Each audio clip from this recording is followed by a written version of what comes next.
कि पंजाबी ज़ुबान का जिहड़ा गहना गुम हो रहा सी, उस गहने नूं दुबारा साडे विच लिआउण वाली मोहतरम शख्सियत जनाब अवैस घुमन साहब, ये हीरा फेसबुक, सोशल मीडिया और यूट्यूब और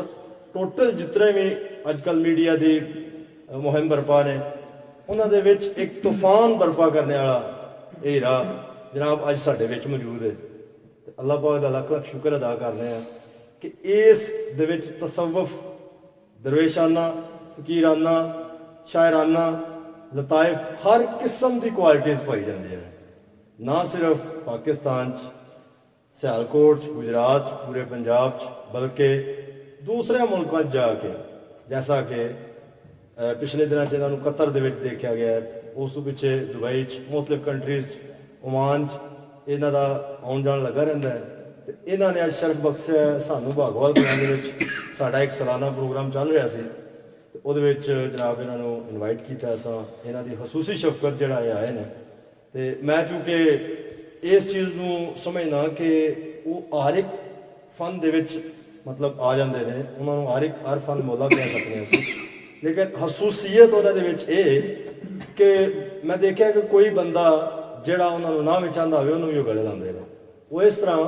कि शायरी दे विच मुख्तलिफ सैलीब्रिटीज़ होंदे ने, ते जिहड़े एक मतलब सैलीब्रिटी दूसरे को नहीं लाइक करता, लेकिन साढ़े घुमन साहब एक ऐसे सैलीब्रिटी ने, मैं सैलीब्रिटी कहना छोटा लफ्ज़ इन्होंने वास्ते, मैं घुमादा कि एक ऐसे स्टार ने, ऐसे 7 स्टार या इस तो उत्ते स्टार जिहड़े ज़ाहिर तुसीं कंसीडर कर सकते हो कि वो अपने थले कई सैलीब्रिटी नूं लैके ते चल रहे होंदे ने। तो माशाअल्लाह उन्हां दी मुहब्बतां दा बहुत शुक्रिया। मैं चाहांगा कि वो अपनी शील्ड वसूल करन और जनाब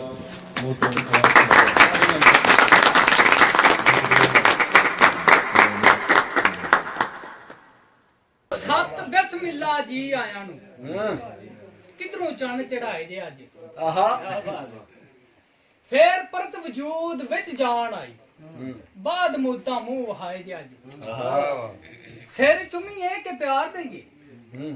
टुटे दिलां दे करम कमाए जे अज सावण वांगरा हाल यार ते बदल रहमतां दे वसाए जे अज शाला वक्त ना पैन शरीफां नू बेली मौसमार वटिंदे ਤੁਹਾਡੇ शेर मैं जिवें साकी बढ़ाया च आख्या थोड़ा जिहा मसाला लग जे, थोड़ा जिहा मार्फती हो जाए काम, थोड़ा जिहा हर रंग बखांदा जावां। तुसी अपनी लाइन जारी रखो।